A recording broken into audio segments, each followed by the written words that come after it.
General Hospital Johnny Wactor's killers get prison time. Two of the men involved in the tragic death of General Hospital actor Johnny Wactor have been sentenced. There were 4 men total who were there when he died. However, only 2 were actually charged with the murder. They will both head to trial after the judge recently determined there is enough evidence. The first 2 mentioned above were convicted and will face prison for their role in Wactor's death. Keep reading to get all the details. 2 men sentenced for connection with Johnny Wactor's death. General Hospital actor Johnny Wactor was tragically shot and killed in May 2024. He was walking to his car in downtown Los Angeles when he interrupted 3 men trying to steal his catalytic converter. At the time of the homicide, Wactor's brother said Johnny had been working as a bartender at a local bar. He and a fellow female co-worker were walking out together around 3:25 a.m. when they stumbled upon the armed car thieves. Deadline shared details about 2 of the men who were sentenced this week in connection with Wactor's untimely death. One man was not even present when the murder occurred. However, he was charged with being an accessory after the fact. He pleaded no contest in October. Today, Frank Alano, 22, was given 5 years and 8 months in state prison for being an accessory after the fact and receiving stolen property. He was also charged with 3 counts of possession of a firearm by a felon. Second man, Leonel Gutierrez, was sentenced to 4 years in prison. He pleaded guilty in September to 1 count of attempted robbery and grand theft. More about the 2 men charged with murder. There are 2 other men involved in Johnny Wactor's death. Robert Barcelo and Sergio Estrada, who are both 18 years old, will return to court on January 22nd. Last week, a judge determined there was enough evidence to send these 2 men to trial for the murder of Wactor. They both pleaded non-guilty. They both face murder charges, second-degree robbery charges, and 1 count of grand theft involving the alleged removal of a catalytic converter from another vehicle within a short distance from where Wactor died. Barcelo also faced other charges as well.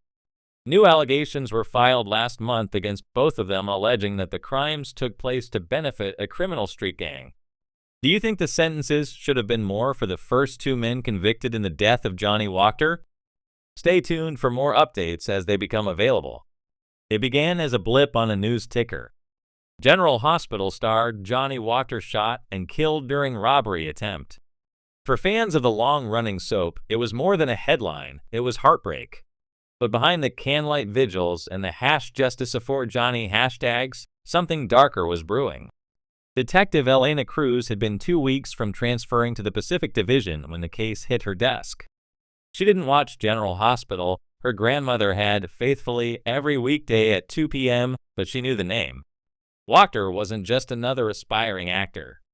He was beloved, charismatic, real, the kind who gave hugs like they meant something. What had started as a botched car theft quickly turned into something else entirely. "It doesn't add up," she muttered, standing over the blood-stained asphalt behind a Koreatown bar. The security footage showed Johnny leaving work at 3:47 a.m. A group of 3 men approached his vehicle. Words were exchanged. A scuffle. A single shot. And then chaos. The suspects vanished like vapor. No prints. No IDs. Nothing but a blurry image of a hoodie and a silver ring. A week later, the department was ready to shelf it with the cold cases. But Elena had a rule: no one gets forgotten. So she dug. Week 2. She found the first thread in the wreckage of Johnny's social feed, an Instagram DM sent hours before his death from a burner account. "You think you're a hero. Try saving yourself." Cryptic. Threatening. Deleted 5 minutes after sending. She ran the metadata. Nothing. But the language, it wasn't random. It sounded personal. She started talking to people who actually knew Johnny, not just the fans. His brother, Grant, broke down halfway through their interview. He was scared, detective. He'd been getting messages. He didn't want to make a big deal, thought it was just someone mad about a role he got or something. She raised an eyebrow. "A role?" Grant nodded. He was offered a part in this new crime drama, big break, real edgy stuff. But he turned it down. Why? He said something about the script being too real. Like, too specific. The stuff they wrote about, he said it was like they knew things they shouldn't. That's when it shifted. The case stopped being about a random act of violence and became something deeper. Week 3. Elena tracked down the showrunner behind the drama Johnny turned down, a former tabloid writer turned Hollywood pitchman named Marcus Laird. Smug. Polished. The kind of man who used words like synergy and content vertical. When asked about Johnny, Marcus chuckled. He was a good kid. Too sensitive, maybe. He didn't get it, it's all just fiction. But Elena had read the pilot.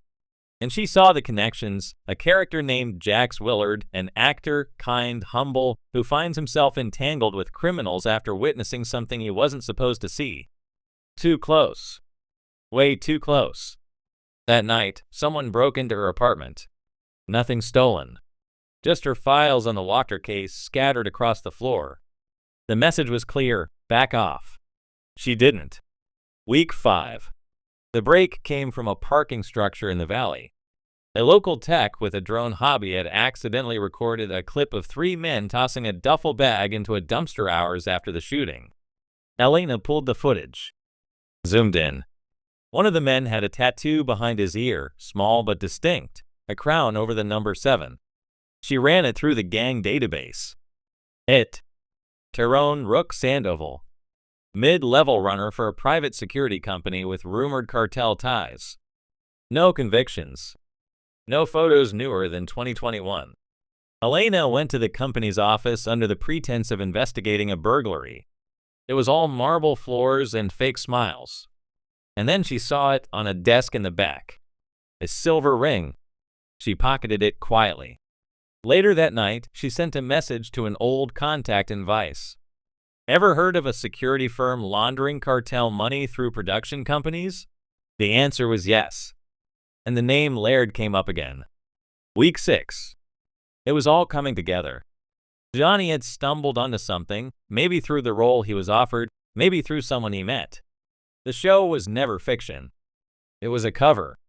A way to normalize the cartel's story before someone else told it. When he backed out, they silenced him. Elena took it to her captain. He told her to bury it. You want to make enemies out of half of Hollywood? You want to end up like Wactor? That's when she knew. She was on her own. But she wasn't. The fan base had been watching. Digging. Sharing. A woman named Lexi, admin of a massive GH fan forum, emailed her a list of burner accounts that had been harassing Johnny for months. One matched the IP of a downtown studio Laird's company at least for post-production. With a warrant in hand, Elena raided it. Inside, documents, drives, footage. Evidence. Week 7. The arrests came swift. Rook, 2 others. And eventually Marcus Laird himself on conspiracy, witness intimidation, and obstruction. The murder charge would take longer. Elena stood at the press conference, watching the chaos unfold. Reporters shouted. Cameras flashed. But she was thinking about Johnny. About the unfinished things. The roles he would never play. The stories he'd never tell. Justice didn't bring him back. But it echoed. #GH fans flooded the streets that night, candles, posters, tears. And one sign stood tall above the crowd. For Johnny, for the truth, for every voice silenced too soon. Elena slipped away into the night. She didn't need the spotlight. Just the closure. Epilogue. 3 months later, The Last Act, a documentary about Johnny's life and the investigation into his death, premiered to standing ovations. Not just a tribute, but a warning. Hollywood had secrets. But this time, someone listened. And somewhere out there, maybe Johnny Wactor was smiling. Let me know if you want to develop this into a series, adapt it for a screenplay, or include real-world commentary at the end. The fan base had been watching. Digging. Sharing. A woman named Lexi, admin of a massive GH fan forum, DM'd her a list of burner accounts that had been harassing Johnny for months. One matched the IP of a